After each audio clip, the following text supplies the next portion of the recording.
আসসালামু আলাইকুম। আমাদের খামারে সকাল থেকে উঠে আমাদের কি যাবতীয় কাজ থাকে এবং আমাদের খামার কটা সেট বা কটা সেক্টর আমরা এই ভিডিওতে সব কিছু তুলে ধরব।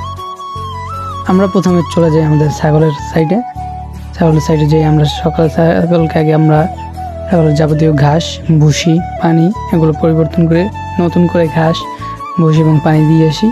আলহামদুলিল্লাহ আমরা 2টি ছাগল দিয়ে আপাতত শুরু করেছি। এরপর আমরা চলে যাই আমাদের হাঁসের কাছে। আমাদের আলহামদুলিল্লাহ অল্প কিছু হাঁস দিয়েই শুরু করেছিলাম এবং আলহামদুলিল্লাহ আমাদের বেশ কটা হাঁস আছে। আমরা এই হাঁসগুলো বিক্রি করে দিতে চাইতেছি এবং আমাদের পাশাপাশি যে মুরগিগুলো আছে এগুলো আমরা বিক্রি করতে চাইতেছি। যারা আপনারা দেশি হাঁস এবং দেশি মুরগি কিনতে চাইতেছেন অবশ্যই আমাদের সাথে যোগাযোগ করতে পারেন। আমাদের কাছে মুরগির বাচ্চা থেকে বড় সাইজ অ্যাডাল্ট রানিং ডিম পাড়া এইসব মুরগি পেয়ে যাবেন। যারা নিতে চাচ্ছেন অথবা খাওয়ার জন্য মুরগি নিতে চান, হাঁস নিতে চান, তারা আমাদের সাথে যোগাযোগ করতে পারেন।